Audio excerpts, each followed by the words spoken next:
Saini PGT mathematics government senior secondary school Khori district Rewari आपका इस प्रसारण में स्वागत करता हूं।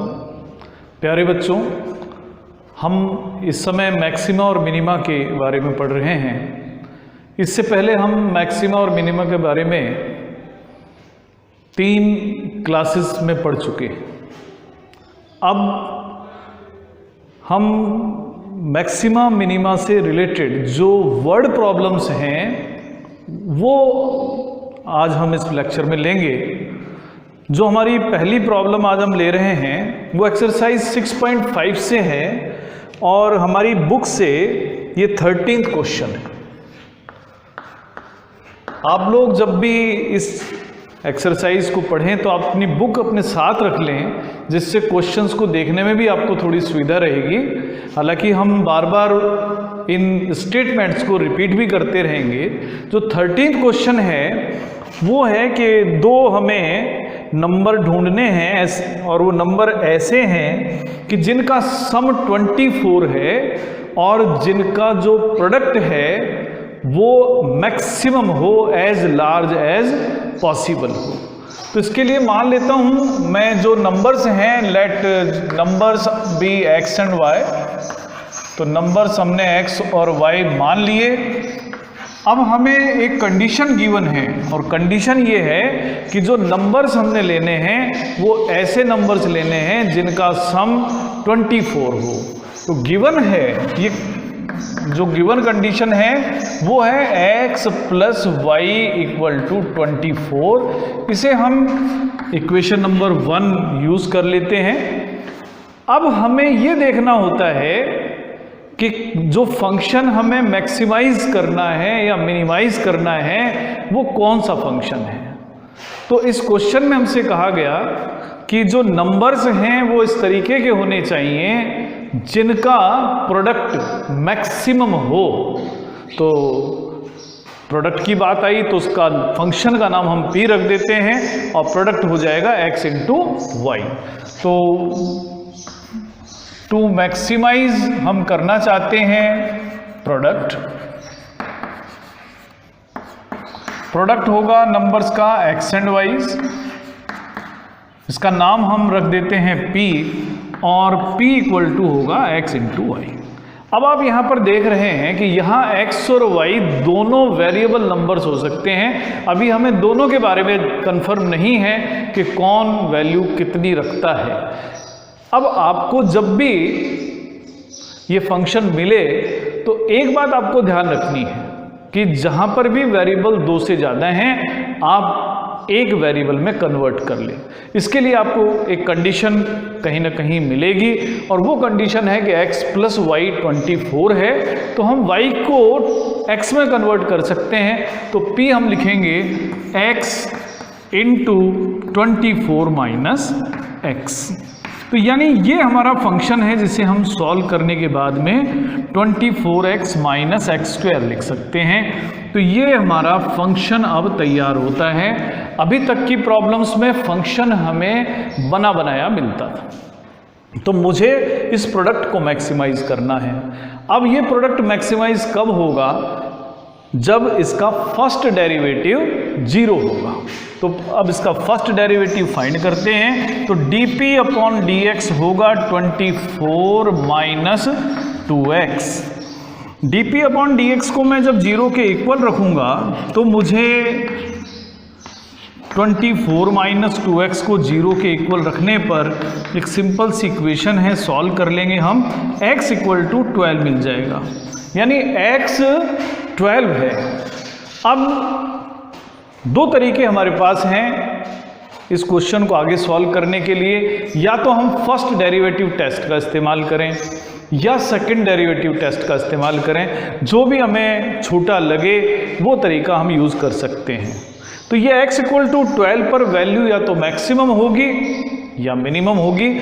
अब मैक्सिमम होगी या मिनिमम होगी इसका फैसला करेगा सेकंड डेरिवेटिव। तो d2p dx² क्या होगा?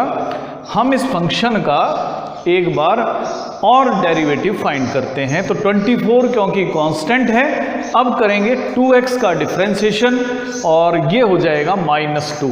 अब हमने देखा कि जो सेकंड डेरिवेटिव है वो नेगेटिव है, और सेकंड डेरिवेटिव नेगेटिव होने का मतलब है कि ये जो प्रोडक्ट है वो मैक्सिमम है। तो मैक्सिमम कब है? जब x की वैल्यू 12 है। तो यह हम लिख सकते हैं कि product is maximum when x is 12। और जिस समय x 12 है उस समय हम y की वैल्यू भी फाइंड कर सकते हैं। y की वैल्यू आप x plus y equal to 24 से माइनस से मालूम कर लें, तो y यहाँ पर होगा 12। यानी कि जब x और y दोनों इक्वल हो जाएंगे उस समय इनका प्रोडक्ट भी मैक्सिमम हो जाएगा। अब हम अगली प्रॉब्लम लेते हैं। ये जो प्रॉब्लम है, मैं अब 15th प्रॉब्लम ले लेता हूं। 15th प्रॉब्लम भी कुछ मिलती जुलती ही प्रॉब्लम है। प्रॉब्लम है कि दो नंबर्स हैं और उनका सम 35 है, और एक नंबर का प्रोडक्ट दिया हुआ है, और वो जो नंबर हैं x² और y5 है। तो ये जो प्रोडक्ट है x² y5 का, ये मिनिमम होना चाहिए। उस कंडीशन में x और y की वैल्यू हमें बतानी।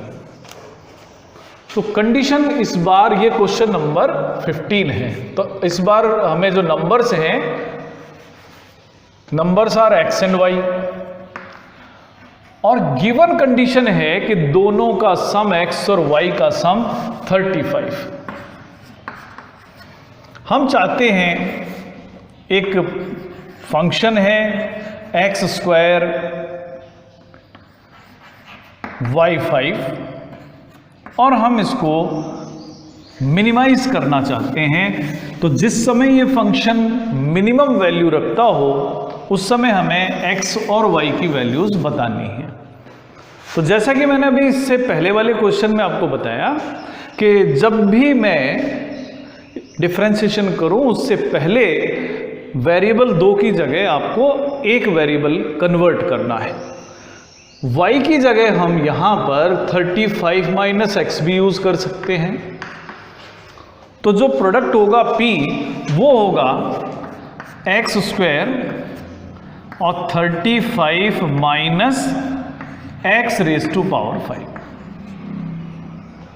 यानी ये हमारा फंक्शन है और हम चाहते हैं कि ये फंक्शन मिनिमम हो। उस समय x कितना हो, इसको आप इक्वेशन नंबर 1 डाल दें। For minimum value of p, तो वैल्यू अगर p की मिनिमम है उस समय की हम बात कर रहे हैं, dp अपॉन dx 0 तो होगा ही, तो dp ओवर dx को हम 0 के बराबर करें। यानी इसका मतलब होगा कि अब मैं इसका डिफरेंशिएशन करता हूं। उसके डिफरेंशिएशन के लिए x² एज इट इज रख लेंगे, 35 माइनस x⁵5 का डिफरेंशिएशन करेंगे, 5 पावर सामने होगी, 35 माइनस x पावर हो जाएगी 4। अब जो x का कोफिशिएंट है उससे भी हमें मल्टीप्लिकेशन करना है, जो कि -1 है, प्लस अब 35 माइनस x⁵5 हम एज इट इज लिखेंगे, और x² का डिफरेंशिएशन कर देंगे 2x, और ये मिलकर 0 के इक्वल हो जाएगा। अब हमें सॉल्व करना है इसको आगे। 35 माइनस x⁴ आप कॉमन ले सकते हैं, दो टर्म है, दोनों में 35 माइनस x⁴ मिल जाएगा। इसी तरह से पहली टर्म x² है, दूसरी टर्म x की टर्म है, तो एक टर्म x की भी हम कॉमन ले सकते हैं। तो अब मेरे पास बचेगा -5 into x plus 2 into 35 minus x, और इक्वल टू हम कर देंगे 0। तो यानी इसको मैं लिख सकता हूं x into 35 minus x⁴ minus 5x plus 70 minus 2x equal to 0। इसको हम और आगे सॉल्व कर सकते हैं। x into 35 minus x raise to power 4, 70 minus 7x equal to 0। इस इक्वेशन को जब हम 0 के इक्वल रखेंगे तो या तो x 0 होगा या x 35 होगा या फिर 70 माइनस 7x 0 होगा। इसका मतलब होगा कि x की वैल्यू 10, यानी x की 3 वैल्यूज यहाँ पॉसिबल हैं, या तो 0 है या x की वैल्यू 35 है और या फिर x की वैल्यू 10 है। तो ये 3 क्रिटिकल वैल्यूज। लेकिन फिजिकली अगर हम देखें x इक्वल टू 0 का मीनिंग है कि जो नंबर्स हैं वो 2 नहीं हैं, एक ही नंबर है, तो उससे स्टेटमेंट का कोई मतलब नहीं रह जाता। तो इसी तरह से x इक्वल टू 35 भी पॉसिबल नहीं होगा। तो यहाँ पर केवल और केवल एक ही वैल्यू x की पॉसिबल है और वो x की वैल्यू है 10। तो यानी x की वैल्यू 10 पर ही हम ये चेक करें कि फंक्शन उस समय मैक्सिमम वैल्यू रखता है या मिनिमम वैल्यू रखता है। अब मुझे आगे इस बात को चेक करने के लिए 2 में से एक तरीका अपनाना पड़ेगा, या तो मैं फर्स्ट डेरिवेटिव टेस्ट की हेल्प लूं या सेकंड डेरिवेटिव टेस्ट की हेल्प लूं, क्योंकि यहां पर पॉइंट सिर्फ एक ही है और सेकंड डेरिवेटिव अगर मैं लेता हूं तो वो ज़्यादा लेंथी होगा। तो इसके लिए हम फर्स्ट डेरिवेटिव टेस्ट का ही यूज़ कर लेते हैं। तो हम फर्स्ट डेरिवेटिव टेस्ट का यूज़ कैसे करेंगे कि जो dp ओवर dx है सॉल्व करने के बाद में एज dp अपॉन dx, जो एक्सप्रेशन है वो ये है x into 35 minus x raise to power 4 और 70 माइनस 7x, जिससे सॉल्व करने के लिए हम 7 कॉमन भी ले सकते थे। हम एक बार इस पॉइंट यानी x इक्वल टू 10 के लेफ्ट साइड में इसकी वैल्यू फाइंड करेंगे dp अपॉन dx की, और अगली बार x इक्वल टू 10 से ज़्यादा के लिए dp अपॉन dx की वैल्यू फाइंड करेंगे। तो dp अपॉन dx की वैल्यू पहले हम 10 माइनस h यानी 10 से कम किसी वैल्यू पर फाइंड करेंगे। उस समय ये पॉजिटिव होगा, 10 से कुछ कम 9 मान लेते हैं तो भी पॉजिटिव है, और x की जगह अगर आप 9 यूज़ कर रहे हैं तो 70 माइनस 7x ये भी पॉजिटिव होगा।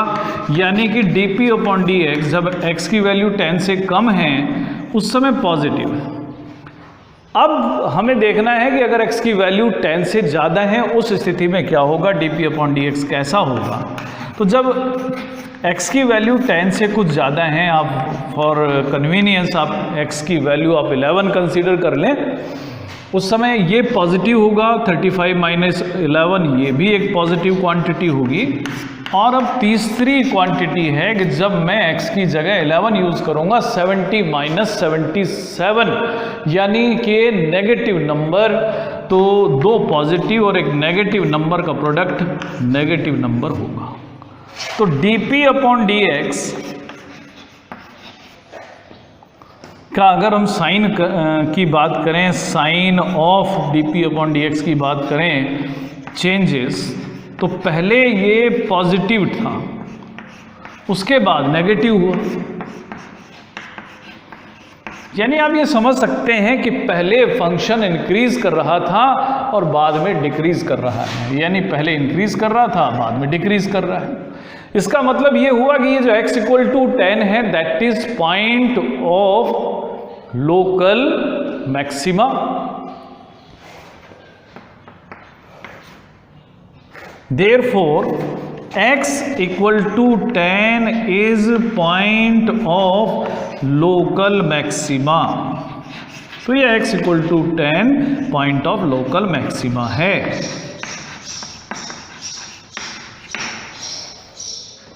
तो जब x equal to 10 point of local maxima हुआ तो अब हम कह सकते हैं कि ये जो प्रोडक्ट है x² इंटू y5 ये मैक्सिमम होगा, जबकि एक नंबर 10 है और दूसरा नंबर 25 है। तो हम आगे लिख सकते हैं देयरफॉर रिक्वायर्ड नंबर्स आर, तो रिक्वायर्ड नंबर्स हैं 10 एंड 25। अगर हम एक नंबर x की वैल्यू 10 यूज़ करें, y की वैल्यू 25 यूज़ करें, तो x² इंटू y5 का जो प्रोडक्ट होगा वो मैक्सिमम हो जाएगा। तो इस तरीके के ये 4-5 क्वेश्चन हैं, क्वेश्चन नंबर 13, 14, 15 और 16। ये चारों क्वेश्चन लगभग एक ही जैसे क्वेश्चंस हैं, जहां हमें दो नंबर्स का सम दिया हुआ है। अब बाकी हमें या तो प्रोडक्ट है या कोई फंक्शन है जिसमें डिफरेंट पावर्स का प्रोडक्ट बना के लिखा हुआ है, वो हमें मैक्सिमम या मिनिमम फाइंड करना है। तरीका सबका एक ही जैसा होगा। अब इसके बाद दो क्वेश्चन फिर हमें एक ही जैसे मिलते हैं। उसमें से हम एक क्वेश्चन नंबर 17 ले रहे हैं। तो 17th क्वेश्चन आप पढ़ भी सकते हैं, मैं भी 2 बार रिवाइज कर दूंगा। एक स्क्वायर पीस ऑफ टिन है और जिसकी जो साइड्स हैं वो 18 सेंटीमीटर की हैं। आप कुछ ऐसा समझ सकते हैं, इसके चारों कॉर्नर्स को काट दिया जाता है और चारों कॉर्नर्स को काट कर और फोल्ड कर दिया जाता है। जैसे ये हमने चारों कॉर्नर्स को काट दिया और चारों कॉर्नर्स को काटने के बाद में फोल्ड कर दिया। तो चारों कॉर्नर्स को जब हम काट देंगे और फोल्ड कर देंगे तो उसके बाद हमारे पास में जो फिगर बनती है, जो बचा हुआ पार्ट रहता है हमारा, उसको हम फोल्ड कर देते हैं। और फोल्ड करने के बाद में एक जो आकृति हमारे पास बनेगी वो इस तरीके का एक ओपन बॉक्स जैसा आकृति बन जाएगी। तो इस तरीके की एक आकृति बन जाएगी, बॉक्स के जैसी होगी, लेकिन ये बॉक्स जो होगा वो ऊपर से खुला। यानी अगर मैं इसको कोशिश करूं, क्योंकि ये 2 डायमेंशनल में हम 3 डायमेंशनल फिगर बनाने की कोशिश कर रहे हैं। स्क्वायर पीस है, लेंथ और ब्रेड्थ बराबर हैं, तो यहां से हम 4 कॉर्नर्स काट देते हैं। चारों कॉर्नर्स जब काट देंगे और मोड़ देंगे तो उसके बाद एक ओपन बॉक्स बन जाएगा। तो जो बॉक्स बने उसका वॉल्यूम हम मैक्सिमम रखना चाहते हैं। तो अब हमें ये बताना है कि मैक्सिमम कितने साइज के स्क्वायर हम चारों कॉर्नर से काट दें कि जो बचा हुआ मटेरियल है वहाँ से मोड़ने के बाद में जो ओपन बॉक्स बने उसका वॉल्यूम मैक्सिमम बने। तो गिवन क्या है? गिवन है 18 सेंटीमीटर वाली स्क्वायर शीट, यानी हर साइड 18 सेंटीमीटर है। तो गिवन है ईच साइड ऑफ स्क्वायर, तो स्क्वायर की हर साइड x सेंटीमीटर, 18 सेंटीमीटर है। और इस 18 सेंटीमीटर वाली स्क्वायर शीट से चारों कोनों से x सेंटीमीटर साइड वाले 4 स्क्वायर काट दिए जाते हैं। Let side of each square which is cut of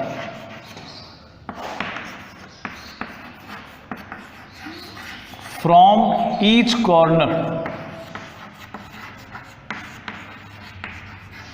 of square sheet bx।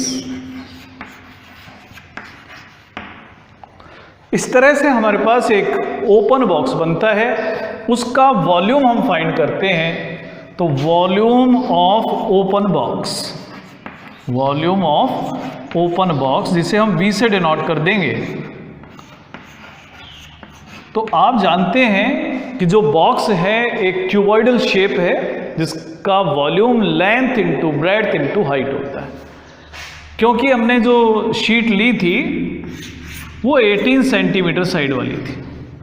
जब आपने एक कॉर्नर से 1 सेंटीमीटर वाला स्क्वायर काट दिया, दूसरे कॉर्नर से भी 1 सेंटीमीटर वाला स्क्वायर काट दिया है, तो अब मेरे पास जो हिस्सा बचता है, क्योंकि 1 सेंटीमीटर कट चुका है, ये 1 सेंटीमीटर भी कट चुका है, तो जो साइड मेरे पास बचेगी लेंथ 18 माइनस 2x बनेगी।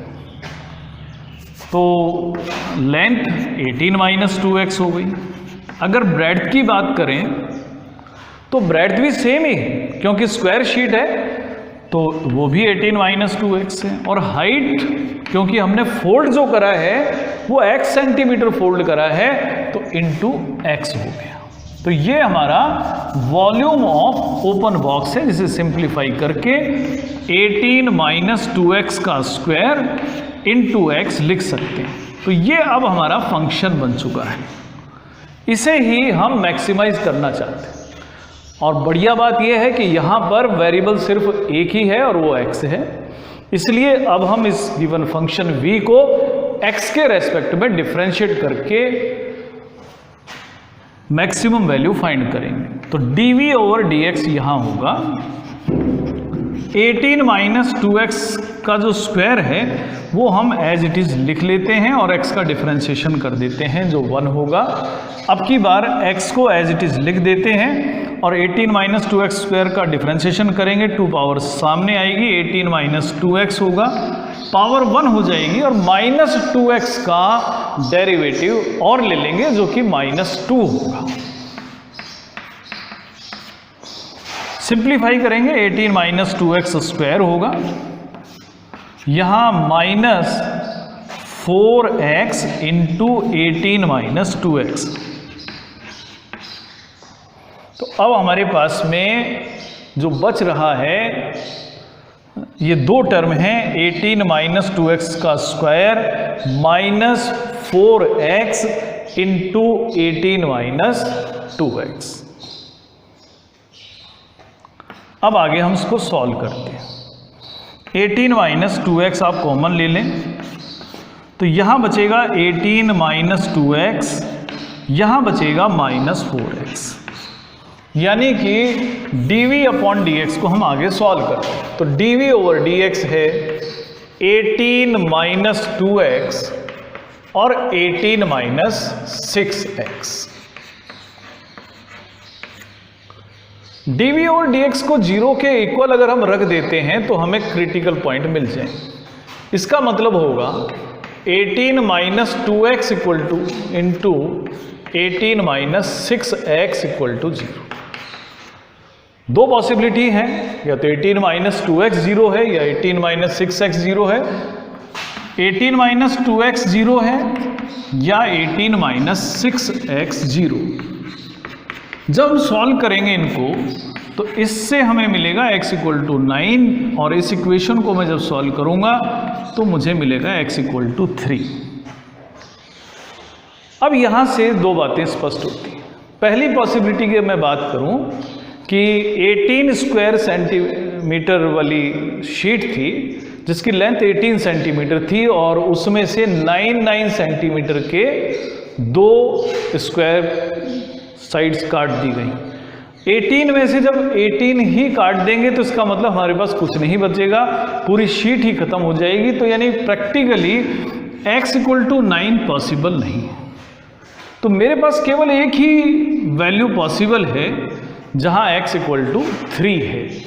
तो अब मैं, क्योंकि एक ही वैल्यू है, यहां पर पीक वॉल्यूम को चेक करना चाहूँगा कि मैक्सिमम है या मिनिमम है। तो इसके लिए मैं इक्वेशन नंबर 2 को एक बार और डिफरेंशिएट कर देता हूँ। d2v dx स्क्वायर फाइंड कर लेते हैं। 18 माइनस 2x हम एज इट इज़ यूज़ करते हैं और 18 माइनस 6x का डेरिवेटिव ले लेते हैं जो कि माइनस 6 होगा। अगली बार 18 माइनस 6x को एज इट इज़ रख लेते हैं और 18 माइनस 2x का डेरिवेटिव लेंगे जो माइनस 2 होगा। अब d2v dx स्क्वायर की वैल्यू हमें उस समय फाइंड करनी है जिस समय x इक्वल टू 3, जिस समय x 3 होगा उस समय 18 माइनस 6 यानी कि 12 into minus 6 plus 18 minus 18 zero हो जाएगा, तो यानी ये वैल्यू 0। तो सेकेंड ऑर्डर डेरिवेटिव माइनस 72 है। तो हमने देखा कि जब x की वैल्यू 3 सेंटीमीटर है उस समय सेकेंड ऑर्डर डेरिवेटिव नेगेटिव, यानी वॉल्यूम मैक्सिमम है जब x 3 सेंटीमीटर है।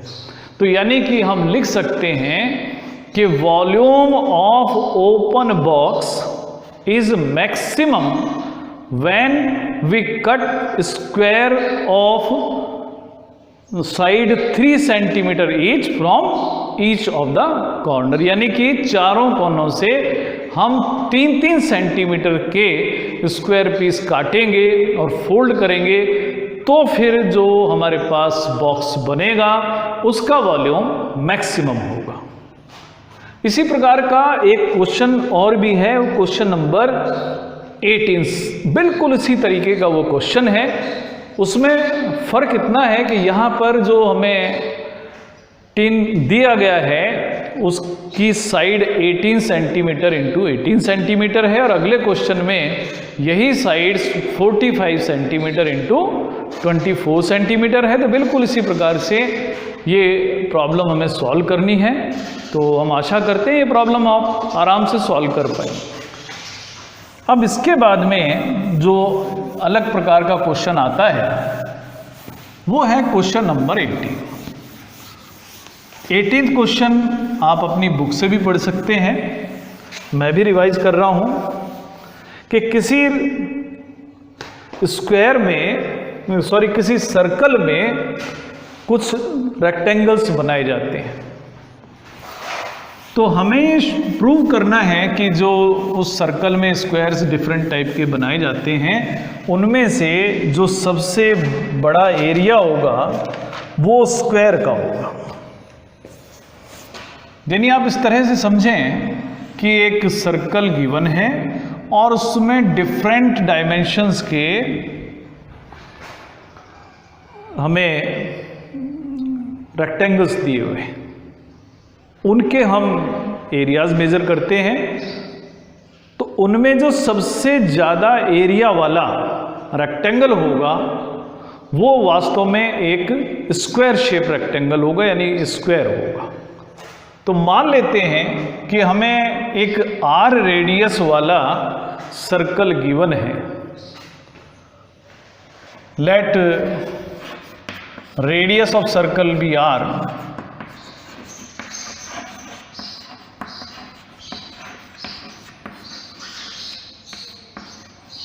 यहां कोई भी रेक्टेंगल हम बना लेते हैं।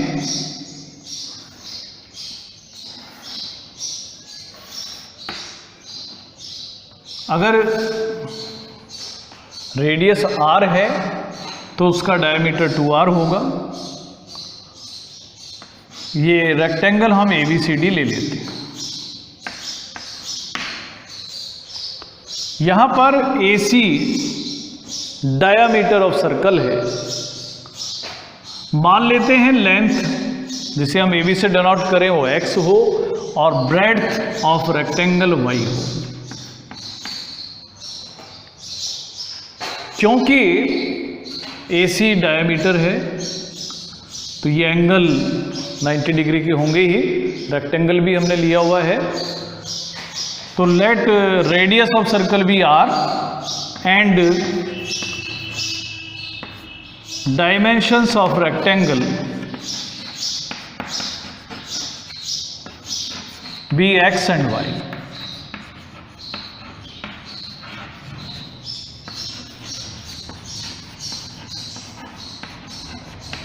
अब हम चाहते क्या है? हम चाहते हैं कि एरिया मैक्सिमम हो जाए।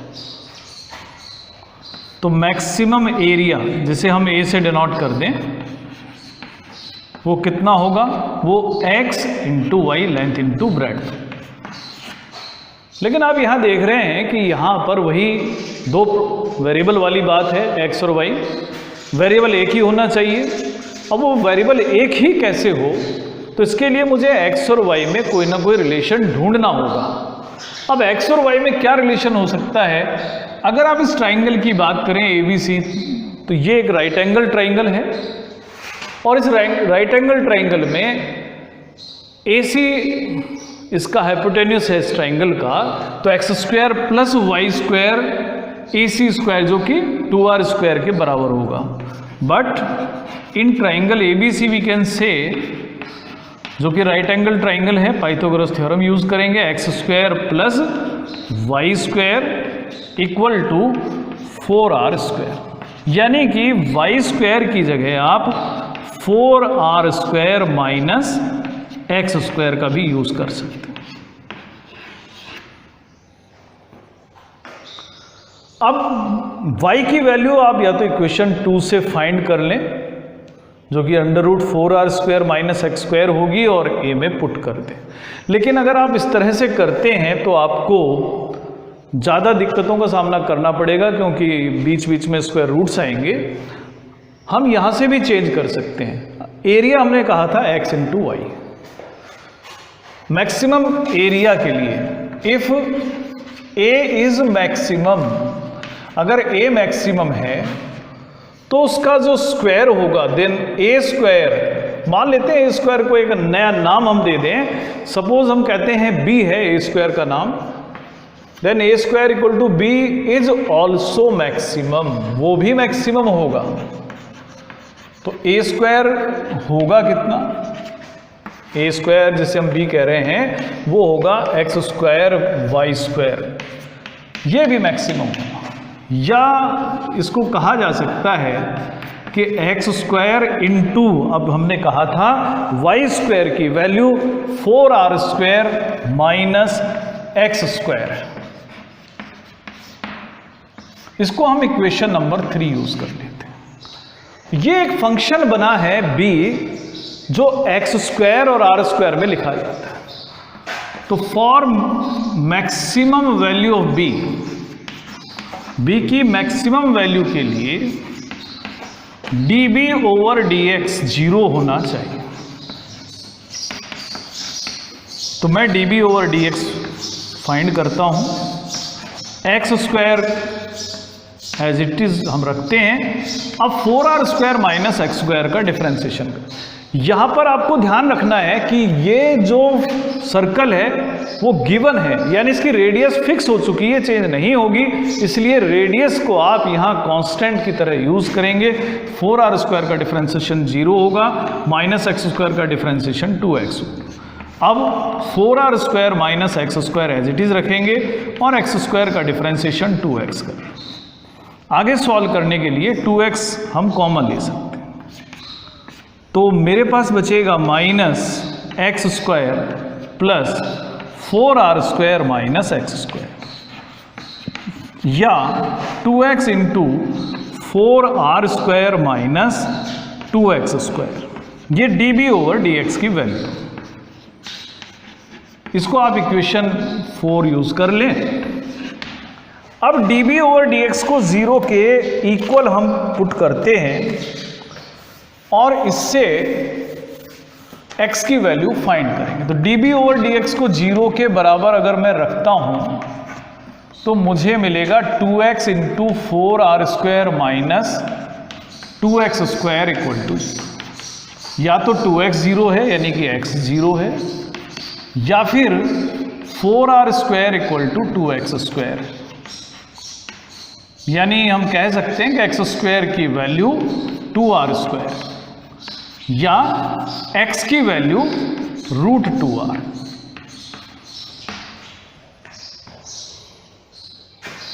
इसको आप इक्वेशन 5 भी यूज कर सकते हैं, यानी जब x की वैल्यू रूट 2r होगी उस समय जो db ओवर dx है या तो मैक्सिमम होगा या मिनिमम होगा। x इक्वल टू 0 तो पॉसिबल नहीं है। x इक्वल टू 0 का फिजिकल मीनिंग है कि रेक्टेंगल बन ही नहीं रहा है, तो यानी एक ही हमारे पास पॉइंट है जब x की वैल्यू रूट 2r है। अब बस हमें ये चेक करना है कि जब x इक्वल टू √2r है उस समय dB/dx मैक्सिमम है या मिनिमम है। तो इसके लिए मैं सेकंड डेरिवेटिव फाइंड करूंगा। सेकंड डेरिवेटिव फाइंड करने के लिए d2b/dx² फाइंड करते हैं। 2x एज इट इज रख लेते हैं। 4r² का डिफरेंशिएशन 0 होगा और -2x² का डिफरेंशिएशन -4x होगा, प्लस 4r² - 2x² हमने एज इट इज लिखा और 2x का डिफरेंशिएशन कर दिया जो कि 2 आ गया, यानी -8x² plus 8r² - 4x²। Simplify करा तो 8r² - 12x², ये d2b/dx² की वैल्यू। लेकिन जिस समय x की वैल्यू √2r है या ये कहें कि x² 2r² है, उस समय ये वैल्यू आएगी 8r² - 12 × 2r²। ये 8r² है, ये -24r² है, यानी -16r²। अब r² तो पॉजिटिव क्वांटिटी ही है, इसलिए -16r² एक नेगेटिव क्वांटिटी होगी। तो ये second order derivative negative. Second order derivative 0 से कम है, इसका मतलब b मैक्सिमम है। It implies that b is maximum. b maximum कब है? जब x की वैल्यू √2r, उस समय x की वैल्यू √2r है। तो x की वैल्यू तो हमने फाइंड कर लिया, हमने देखा था, बट x² + y² हमने देखा था 4r² था। x² की जगह आपने 2r² यूज करा तो 2r² + y² 4r² हुआ, यानी y² भी 2r² ही हुआ, यानी y की वैल्यू भी √2r है। अब हम यह देख सकते हैं कि अगर एरिया मैक्सिमम है तो x भी √2r है और y भी √2r है, यानी कि दोनों डायमेंशंस रेक्टेंगल की बराबर हैं। और जिस रेक्टेंगल की दोनों डायमेंशंस बराबर हैं, इसका मतलब वो रेक्टेंगल अब एक स्क्वायर बन चुका है। तो यानी हम कह सकते हैं therefore area is maximum when rectangle is a square. जब रेक्टेंगल एक स्क्वायर है उस समय एरिया मैक्सिमम होगा। तो प्यारे बच्चों, आज हमने शुरुआत की कुछ वर्ड प्रॉब्लम्स की। इन वर्ड प्रॉब्लम्स को हम अगले लेक्चर में भी जारी रखेंगे। तब तक आप लोग इसी प्रकार की और वर्ड प्रॉब्लम्स का अभ्यास करते रहें। एक बार फिर हम अगले लेक्चर में मिलेंगे, तब तक के लिए धन्यवाद।